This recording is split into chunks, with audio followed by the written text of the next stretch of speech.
মা ক্ষততে হাত বুলিয়ে বললেন, ব্যথা লাগে বাবা? না, ব্যথা তো নেই, মনে হয় ইঁদুর কামড় দিয়েছে।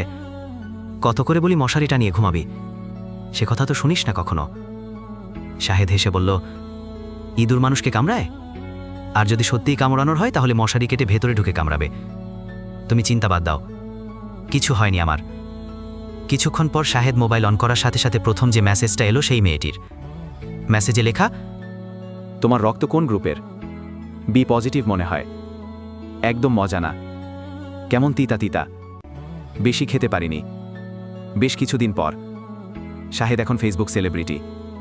সেদিনের ঘটনার পর থেকে তার যে কি হলো, মজার মজার ভিডিও বানাতে শুরু করলো, ফানি পোস্ট দিয়ে ভরে ফেলল ওয়াল। টিকটকে তার ফলোয়ার কত হাজার সে নিজেও জানে না। একদিন তার পিপাসায় গলা শুকিয়ে এলো।